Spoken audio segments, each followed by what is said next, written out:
I ended up crossing a line with my wife's best friend. If you had told me a few years ago that my marriage would crumble like this, I would have just laughed it off. Back then, everything seemed perfect, or at least that's how it felt. Jessica and I were that couple, the ones everyone would gush about, saying, "They're so in love," or "I wish my relationship was like theirs." I honestly thought we had something special, something genuine. I was completely smitten by her. Man, I loved that woman, and I trusted her more than I trusted myself. We had this bond, or at least I thought we did. We shared everything, our thoughts, our emotions, even our dreams.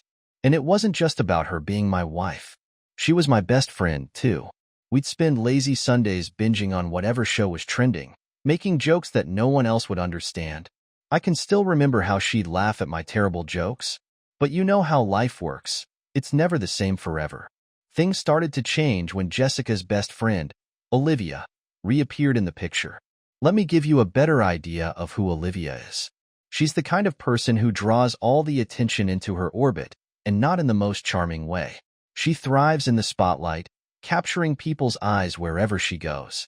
It wasn't just that she was pretty or had this bold personality. It was more like she thrived on causing a bit of chaos. And there was always this look in her eyes, like she was daring you to play along with whatever game she was making up in her head. At first, I didn't think much of her influence on Jessica. It seemed harmless, just a girls' night here and there, or a coffee meetup now and then. I figured, hey, Jessica needs to spend time with her friend. No big deal. But looking back, I can pinpoint when things really started going off track. It was one of those nights when Jessica came home all excited, saying they were planning a little prank. She claimed it was meant to test our relationship. I thought she was just kidding, but when she pushed the idea, something in my gut told me it wasn't as innocent as she was making it seem. "Come on, babe," she laughed, brushing off my concerns. "It's just a game. Don't be so paranoid." And like a fool, I let it slide. Why? Because I trusted her. I trusted her so much that the thought of anything darker hiding behind her smile never even crossed my mind. But that so-called prank wasn't just a joke. Within weeks, Jessica's whole attitude started shifting.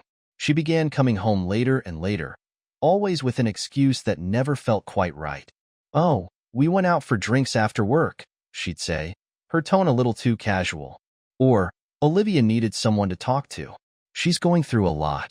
Then there were the nights she said she was working late, but the timeline never added up. It wasn't obvious at first, just small inconsistencies, but I could feel it in my gut. Something wasn't right. And that's when our friends Ethan and Grace stepped in. They were more like family to us, and we'd always hung out together. Double dates, barbecues, the whole deal. But even they started noticing something was off with Jessica.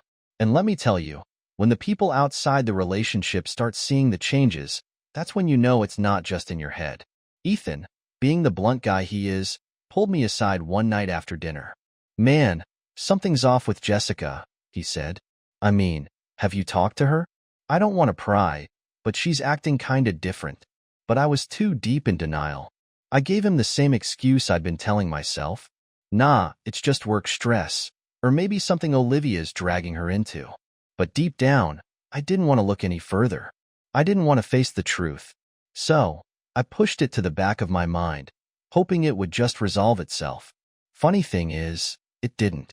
It only got worse, and I had no idea that what started as a prank was about to destroy everything I thought I knew. Before long, doubt started creeping in. More like crashing in. Really? You know how it is when you start noticing small things and suddenly everything feels like it's connected. That's what happened with me. Jessica's late nights at work became a regular thing. At first, I told myself, it's just the busy season. She's trying to prove herself. But when those busy weeks stretched into months, that gnawing feeling in my gut turned into full-on anxiety. I'd come home after work, hoping to find her there, maybe cooking, maybe watching TV like we used to. But instead, I'd be met with an empty house. And let me tell you, there's nothing more unsettling than the silence of an empty home when you were expecting to hear laughter and feel warmth. At first, her excuses seemed plausible: late meetings, impromptu team dinners, drinks. But the more she spoke, the more the cracks began to show in her stories. I tried to give her the benefit of the doubt. But when someone you love lies to you, it starts to stick with you like a bad smell that just won't go away. I remember one particular night, Friday, the end of a long week. She told me she'd be home by 7, maybe 8 at the latest. So, I did what any husband would do. I cooked her favorite meal, set the table, even got that fancy wine she loved. But 7 came and went. Then 8. By 9, I was calling her phone, but she didn't answer. Finally, around 11:30, she walked in, looking way too put together for someone who supposedly had a rough night at work. Her hair was perfect, the lipstick still fresh. And when I asked why she was so late, she had an excuse already. Sorry, babe. The boss decided to take the team out for drinks last minute. I couldn't say no. And the way she said it, so breezy, so casual, it made me feel like I was some kind of fool, swallowing whatever excuse she handed me. So, I tried to talk to her. I thought, maybe if I laid everything out, we could fix this like adults. One night, while we were lying in bed, I said, Jessica, are you happy? I asked her, my voice quiet but filled with uncertainty. I mean, is everything okay between us? She paused for a moment, just a brief one, but it felt like an eternity. Then, she turned her back to me and gave me that half smile she always used when she didn't want to engage in a conversation. Of course, babe, she said, like she was talking to a child. Why wouldn't it be? You're just overthinking things. Work has been crazy, that's all. And just like that, she dismissed me, making it seem like I was the problem. But it wasn't just her dismissiveness that bothered me. No, it was Olivia, that friend who always seemed to be around, lurking in the shadows, waiting for an opening to stir things up. She started texting me, checking in randomly. Hey, just wanted to make sure you're okay. You seem a little tense lately, she'd write. Or Jessica's been working late a lot. How are you holding up? At first, I thought maybe she was just being kind, offering support during a rough patch. I mean, who doesn't want someone to lean on when things get tough? But as the days went on, Olivia's messages began to take a different turn. One night, out of nowhere, she texted me, I saw Jessica having coffee with some guy yesterday. Everything okay between you two? It felt like a punch to the stomach. I asked who the guy was, but Olivia brushed it off, saying it probably wasn't important and she didn't want to get involved. That only made my mind race even more. I found myself lying awake at night, my mind spinning, replaying every word Jessica had ever said to me, every excuse, every little detail that didn't quite fit. And of course, Olivia knew exactly how to keep the fire stoked. Every time we saw each other, she dropped these little comments, small things that only made my doubts grow. If I were you, she'd say casually, I'd just ask her. Better to know than wonder, right? It felt like she was trying to help, but I couldn't shake the feeling that she was more interested in pushing me further down this path. And I hate to admit it, but at first, I fell for it. I started listening to her more than I should have. That's when Ryan came into the picture, a new guy from Jessica's work. I didn't know much about him, other than what Jessica had told me. He was new to the team, smart, driven, a little quirky, but she seemed to mention him a lot, more than was normal. Every time she talked about him, there was this glint in her eyes that made my stomach drop. At first, I told myself it was nothing. Everyone has a work husband, or work wife, right? But Olivia wasn't about to let me off that easy. One day, as we sat together, she smirked and said, So, Jessica's been spending a lot of time with Ryan, hasn't she? I tried to brush it off, but Olivia wouldn't drop it. It's probably nothing, she said, but you know how it is. Sometimes you can just see the way two people look at each other. It's kind of hard to ignore. That seed of doubt she planted, it grew faster than I ever thought possible. And the more time Jessica spent at work, or at least claimed she was, the more I started wondering if there was more to it than just a simple prank. My thoughts were spinning, and I couldn't find any solid answers. Ethan and Grace, our close friends, noticed something was wrong too. But how do you go to your friends and ask, Hey, do you think my wife is having an affair with someone at work? Without sounding completely out of your mind. Ethan, being the practical one, told me to sit down with Jessica and talk things out. But every time I tried, she shut me down before I could get a word out. Grace, on the other hand, was more gentle. You two just need some time together, she'd say. Go on a date. Reconnect. But by then, date nights and meaningful talks felt pointless. We were too far gone for that to matter. So, I was left in this limbo, feeling like everything I thought I knew about my life was just one big lie. I didn't know what to think every time Jessica walked through the door. Every time her phone buzzed, I'd feel my heart stop for a second. I was trapped in this twisted game, and I had no idea how it would end. But if I thought things were bad before, I had no clue just how much worse they could get. Because once that prank reached its breaking point, there'd be no turning back. I think everyone has a moment when they can pinpoint exactly when their life went to hell. For me, it happened the night Jessica sat me down and said, "We need to talk." You know those words never bring anything good. I'd been on edge for weeks. Every conversation felt like a puzzle, but that night, I knew something was coming, and I wasn't prepared for it. She didn't waste any time. She got straight to the point, like she was ripping off a Band-Aid. "I've been seeing someone," she said. Just like that. No softening it. No beating around the bush. And it wasn't just anyone. It was Ryan from work. Ryan. The same guy she'd been talking about nonstop for weeks. My stomach dropped. "It just happened," she said, her voice shaky, as though she was the one who'd been wronged. "I didn't mean for it to happen. I was confused, and he was just there." She kept saying it was an accident, like she'd tripped and accidentally ended up with him. Like that would make it any better. She tried to paint this picture of a woman who'd lost her way, who didn't know what she wanted. But I knew better. Deep down, I knew accidents don't drag on for weeks. Confusion doesn't make you lie to your husband every night. But all I could do was sit there, staring at her, completely blindsided. I don't remember much of what I said in those first few minutes. I think I asked her how long it had been going on, and she muttered something about a couple of weeks. But in that moment, none of it mattered. What didn't matter was how I felt. Everything I thought I knew, everything I thought we had, shattered right there. The trust, the love, all the years we'd spent building our life together, gone. Just like that. I broke down. I cried harder than I had in years. It wasn't just sadness. It was rage, betrayal, humiliation. All of it coming up at once, threatening to tear me apart. How could she do this to me? To us? I thought back to every late night, every lie, every time she'd sworn she loved me.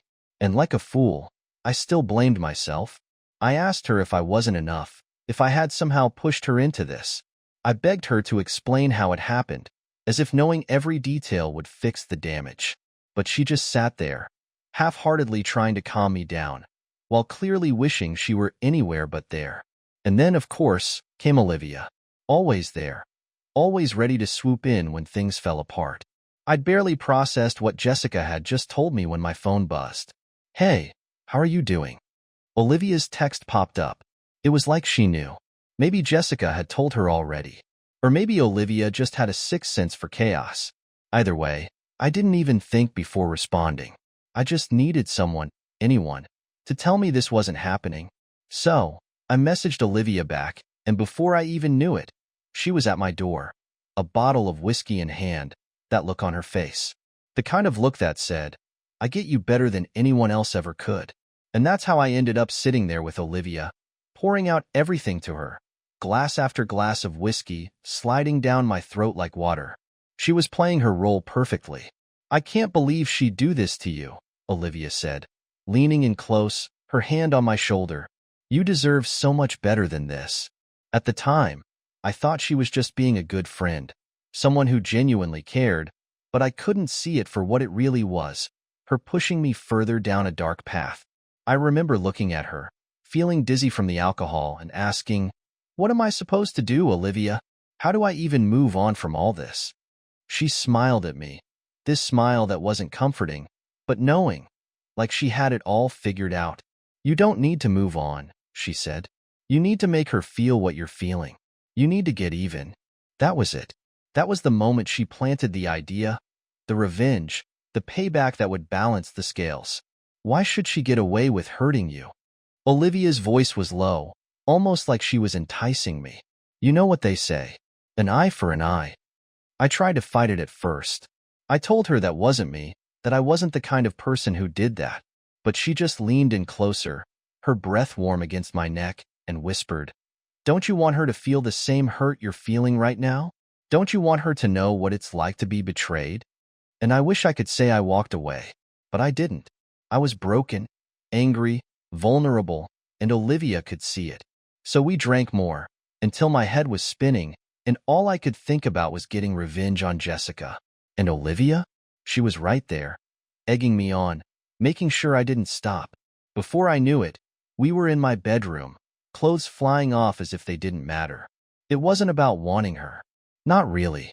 It was about escaping the pain, numbing it with something, anything, that didn't remind me of what Jessica had done. Olivia knew exactly how to make me feel like this was the right thing to do. Like it was justified, like it would somehow fix everything. For a while, it worked. I was lost in a tangled mess of anger, guilt, and something twisted that felt like desire. And I let it consume me. But when the alcohol wore off and the adrenaline faded, the guilt hit me like a truck. I was lying there in silence, Olivia asleep beside me, and all I could think was, what have I done? I wanted to vomit. I wanted to run far away, back to before any of this happened. But I couldn't.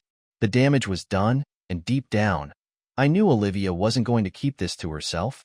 No, she had plans. Plans that didn't include silence. And there I was, having just made everything worse. I had no idea what was coming next, but one thing was certain. Things were going to get messy, and fast. The thing about bad decisions is they don't hit you all at once. It sneaks up on you, like a wave. At first, it feels like relief, like all that pent-up anger and frustration is finally being let out. But then, the crash comes. That's when the regret hits you full force. That night with Olivia, it was a storm I never saw coming. After Jessica's confession, I was a mess. And Olivia? She was right there, fanning the flames of my anger like she'd been waiting for it all along. Her words kept echoing in my head. You deserve this. It's revenge. You need this. And it was hard not to give in. Everything about that night felt like a spiral I couldn't stop. Nothing made sense, but it all felt like it was happening to someone else, like I wasn't even in control of my own life. The alcohol didn't help. It was like I was on autopilot, my body moving without thinking, without caring. I remember Olivia pulling me close, whispering in my ear, telling me I deserved to be happy, that I deserved to be with someone who actually cared about me. Her hands were on my chest, her breath on my skin. It felt nothing like the betrayal I'd been living with. And I think that's why I did it. That feeling of being wanted, of being in control, even if just for a moment. I didn't even notice when Olivia took my phone and turned it off. She didn't want any interruptions. No late-night calls from Jessica. No text that could break the tension. She was making sure this night was ours, wrapped in secrecy, shielded from the truth. And in that twisted moment, I was okay with it. I let it happen. And man, it was intense. Raw. We tore into each other like animals, driven by a mix of anger, lust, and revenge. Every touch, every kiss felt like a line I couldn't uncross. And yet, part of me, a sick, broken part, loved it. I wanted to lose myself in that darkness. I wanted to feel something other than betrayal. And Olivia? She fed into it, making it feel like this was exactly what I needed. But morning has a way of bringing clarity, doesn't it? I woke up to sunlight cutting through the blinds, a dull ache in my head from all the drinking, and the unmistakable realization that I had screwed up badly. Olivia was still asleep beside me, tangled in the sheets like some twisted cocoon of guilt. And all I could think was, what have I done? I wanted to crawl out of that bed, out of that room, and just disappear. I wanted to go back in time, to the night before, and make different choices. But it was too late. My clothes were scattered across the floor, my phone was still off, and my heart was pounding in my chest like it might explode. I picked up my phone and just stared at it, not knowing what to do next. I couldn't bring myself to turn the phone on. I was terrified of what messages or missed calls might be waiting for me. But Olivia? She had other plans. She woke up, stretching like a cat after a perfect nap, and flashed me that smirk, the one that said she knew something I didn't. "Morning," she said, her voice oozing with satisfaction. I couldn't even look at her. The guilt, the shame. It was all too much. But Olivia didn't seem to care. She was already up, moving around like everything was normal. Like what had happened wasn't the end of everything. "Hey, don't look so down," she said casually, slipping into her robe. "Last night was for you. For us. And besides," she shrugged, "Jessica had it coming. She deserved every bit of this." I didn't know what to say. I felt like I was hollow, like someone had scooped out my insides and replaced them with lead. I muttered something about needing to leave, needing to think, but Olivia wasn't having it.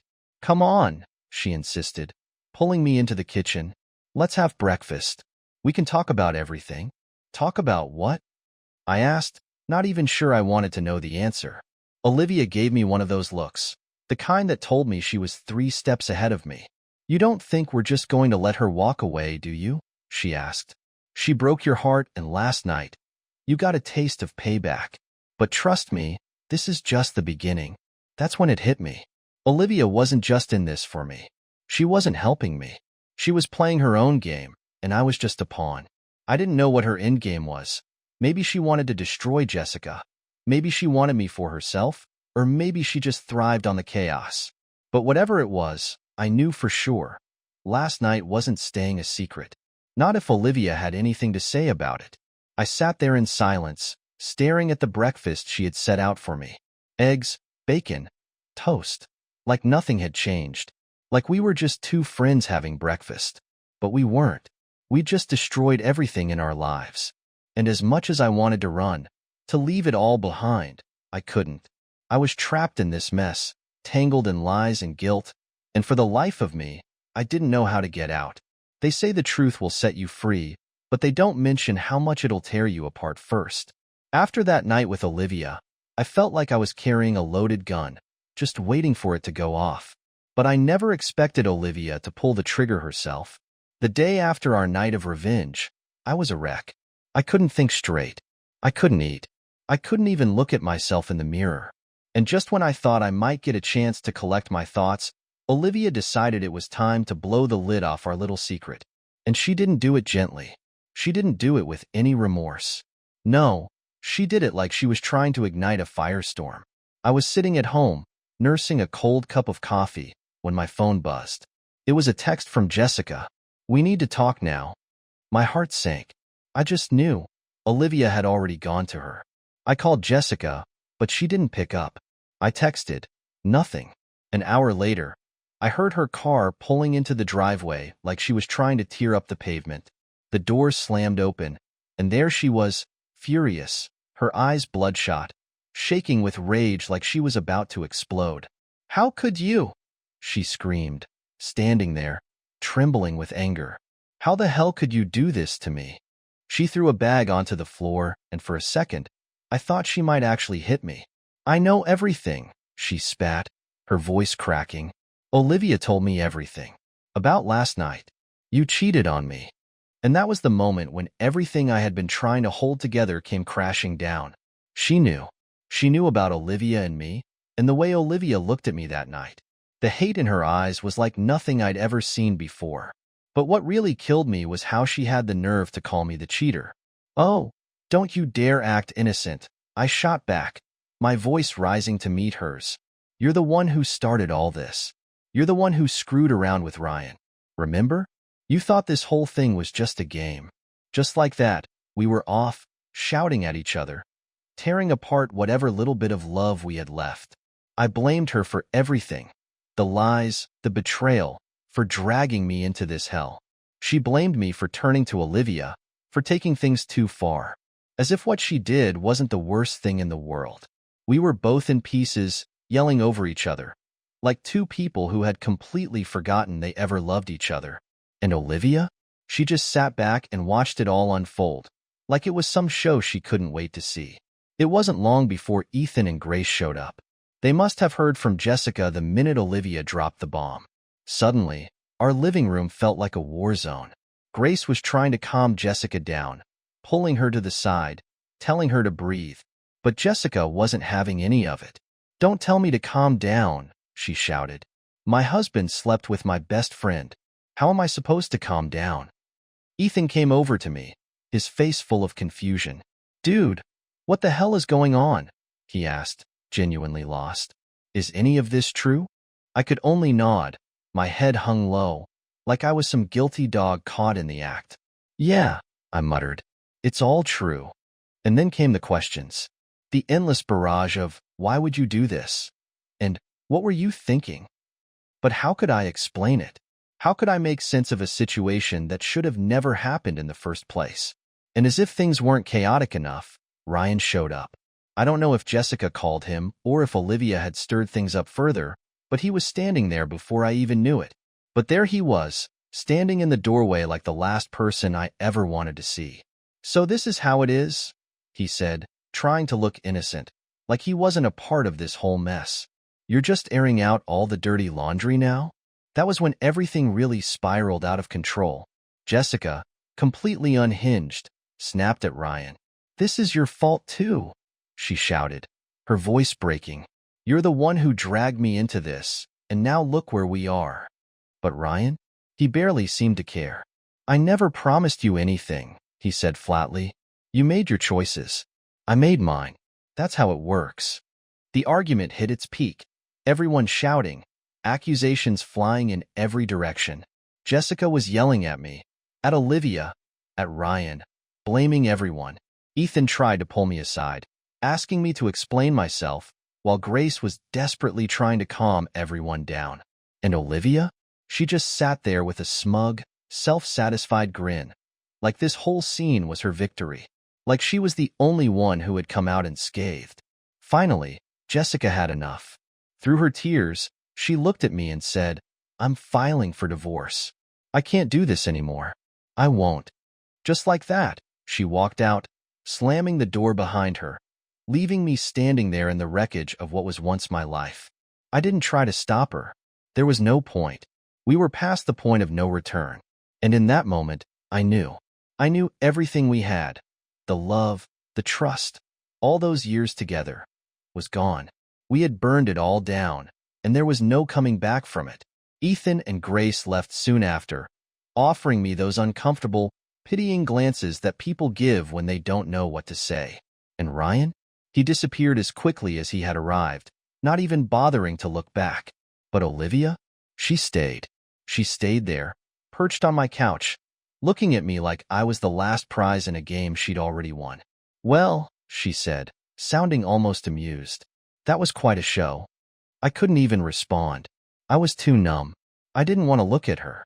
I just walked into the bedroom, shut the door, and collapsed on the bed. It felt like someone had hollowed me out. It was over. Jessica was gone, and all that was left was the mess we had created. When you lose everything you thought you wanted, you're forced to figure out what you really need. After Jessica filed for divorce, and after the dust settled, I was left alone with the wreckage. Me, myself, and the shattered pieces of my life. The first few months after were brutal. I won't sugarcoat it. Some days, getting out of bed felt impossible. When I did get up, it was like dragging a weight behind me. Every corner of that house reminded me of Jessica, the life we built, the memories we shared. Every time I thought about Olivia, I felt sick. The anger, the regret, the guilt. It all bubbled inside me like poison, and I couldn't escape it. The divorce was straightforward. And honestly, that was the worst part. There were no fights over property, no bitter arguments about who got what. We just split, signed the papers, and walked away. It was too easy, too clean, like it didn't matter at all. When I handed Jessica the pen to sign, I looked at her one last time. I was searching for something, anything, that reminded me of the woman I once loved.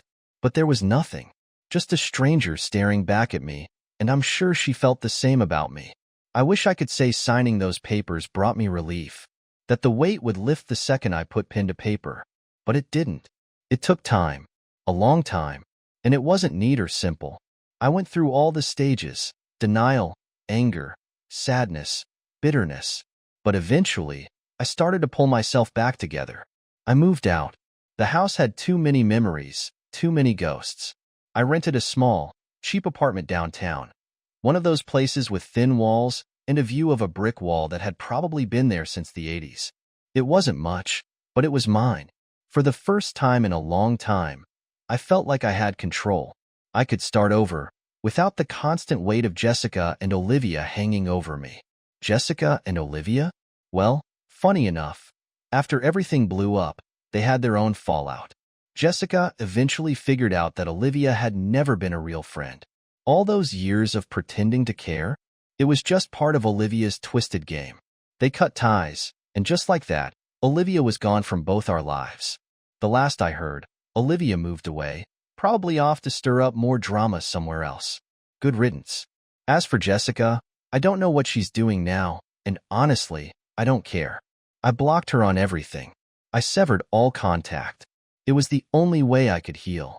It was time to bury the past and move forward. We needed to go our separate ways. She got her freedom, and I got mine. I dove into distractions. Anything to keep my mind from wandering back to everything that had happened.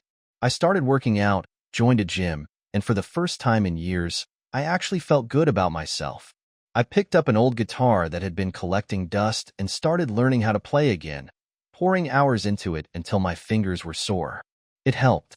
Slowly, those small things, those moments where I could reconnect with who I was before all this happened, kept me going.